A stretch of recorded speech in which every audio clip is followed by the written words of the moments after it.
Going back to 2014, no team ranked lower than 6th in these second-to-last rankings, penultimate rankings, if you will, made a jump into the top 4 in the final poll release. So those are the pieces of information that we have. Let's figure out what they mean. Paul Feinbaum is here. Heather is ready to go as well. And Heather, I will start with you. In your view, what was the most important thing that came out of last night's rankings?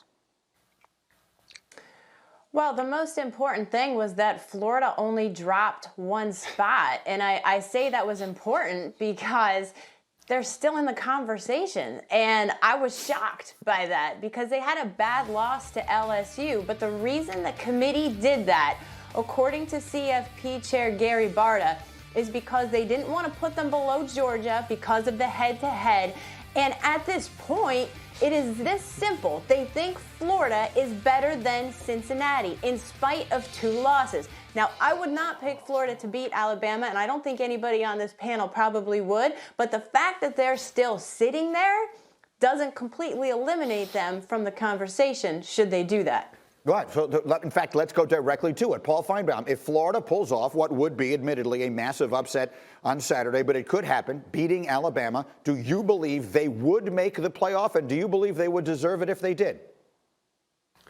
I don't think they will, Greeny, because they still have Texas A&M to deal with. And why is that important?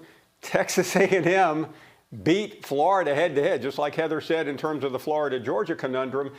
Florida has an issue with A&M. The difference would be they would have a conference championship, and they would have a win over the #1 team in the country, the same team that beat Texas A&M by 28 points. But it's pretty obvious this committee follows the rule of the eye test. They like what they see with Florida. They don't pay much attention to metrics in spite of what the committee chairman tells us every Tuesday night. So, Desmond, let me come to you then on a pretty general question. As we look outside the top 4, which of the teams that are not currently in that top 4 do you think has the best chance of getting in on Sunday? I think the team that should have the best chance would be the team that no one's talking about, and it's Texas A&M. But they're sitting there still at number 5, and people aren't really giving them their just due. I don't understand why. You know, you hear some arguments saying, well, you know, they played Alabama once. Do you really want to see that again? That shouldn't even factor into the equation if you think by their resume they deserve to be a top 4 team. But I tell you what, Greeny and Paul, you can echo the sentiments. It seems as though the CFP loves the SEC because, like Heather said, that was just mind-blowing that Florida could lose to one of the worst teams in the conference who's having an awful year at home and then only drop 1 slot down. You're talking about 4 teams from the SEC in the top 10. 2 of the 4 teams got 2 losses.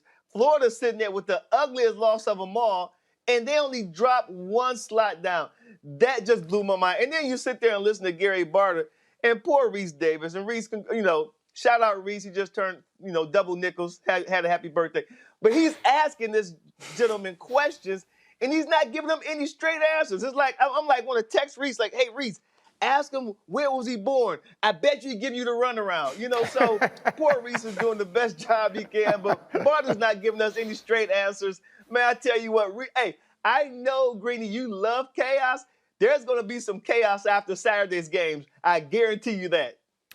Let's find out what we think that might be. Heather, I watched that special as well that Desmond was talking about last night. Not the special, you know, the show where they released these rankings. Everyone seemed to be very upset about Cincinnati. Explain to the audience who isn't following this closely why everyone feels Cincinnati has such a legitimate right to feel aggrieved.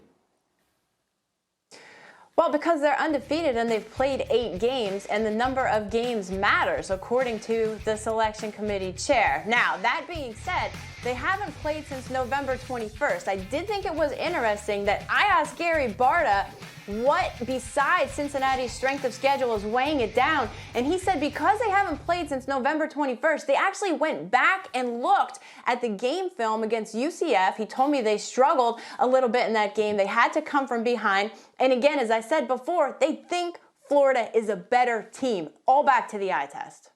And so, Paul, let me finish it up for now with you on this, and we'll have much more on this as we go. But if the favorites in 3 games were to win over the weekend, which would be Alabama, Clemson, and Ohio State, then there really would be no chaos, right? Is it as simple as saying if those 3 teams win, we know the 4 teams that are getting in right now? Is that right? That is correct. And by the way, I've been thinking about it. I think the committee may be smarter than we think they are. I think Florida is a ruse. Why? A week ago, we're screaming and hollering about, does Ohio State belong in the CFP? And nobody's even mentioning that any longer. It's all about Florida, a team that probably has absolutely no chance of beating Alabama.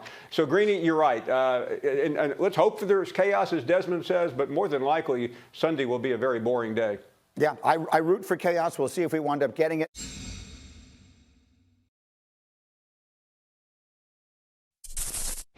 Thank you for watching ESPN on YouTube. For live streaming sports and premium content, subscribe to ESPN+.